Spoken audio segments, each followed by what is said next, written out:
Hi, welcome, and thank you for coming over to watch this video.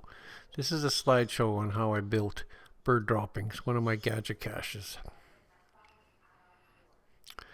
Right off the bat, I'm just showing you an overall picture of all the parts and pieces that I had to build before assembly. They're all laid out. These are the locking dowels. They have notches, and once you've aligned the notches properly, then the main shaft will be allowed to slide past. In the final version of these locking dowels, the notches will be asymmetrical, so it's a little bit more of a challenge to find that sweet spot which releases the cache. And this is the jig I was using to cut those notches in the dowel. This is the container that drops down once you've unlocked the Gadget cache. The opening was cut out on the bandsaw, and this is where the cache container is being stored. I'm showing what I did to close off the bottom of this piece of pipe, just a nice round cut plywood, and then a similar piece to attach to the main shaft. With this picture you see the beginning of the locking block, as I call it. It's where the dowel goes through and pins the main shaft from falling. Here's a better view of that. With the locking dowels removed, you can see how the main shaft fits together in the locked position. In the unlocked position, the shaft starts to slide past, as you can see here, with the dowel removed for clarity. An overall assembly view of the inner workings.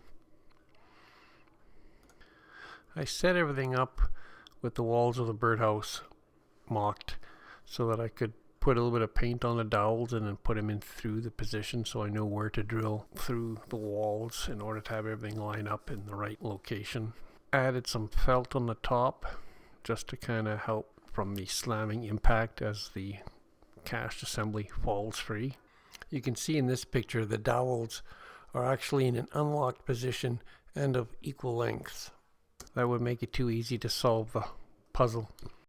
At this stage I'm getting ready to mark out where the magnets would go to hold the lid in place, and you can see where my felt markers are lining up to point out where the magnets will be mounted.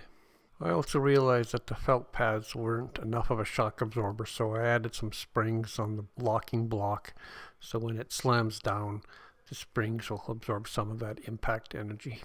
At the end of the pipe you can see the block of 2 layers of plywood which will act as the guide for letting it slide down. I have metal pins that are going to go through the dowel so you can't pull the dowels out from the bird box, but I was worried that the pins would start to wear on the wood, so I created these little plastic washers to slide. Added some wear barriers on the wood, and they're countersunk and mounted in nice and clean like. And me putting in some plugs over the screws, and the final look of the Gadget cache.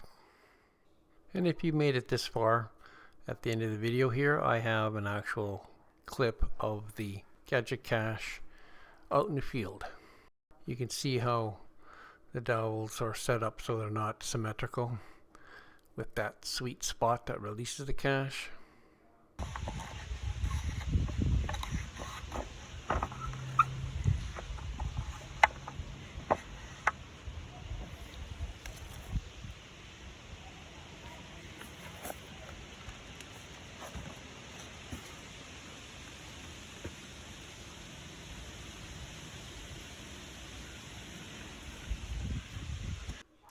And as the cache container drops down, you can see if it comes down quick how the springs help buffer some of the shock.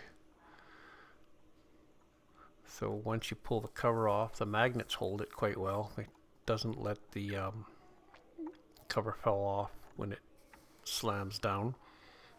A little bit of a reminder on how to put it together. Now this peanut butter jar doesn't quite fit in a 3-inch ABS. What I had to do is take the heat gun and shrink the plastic of the jar itself to be smaller. The lid diameter fits into the pipe, but the jar is a little bit bigger than the lid, so I took the heat gun and kind of just overall gave it a shrink. And then it now fits nice into the pipe, so that was a little bit of a cheat.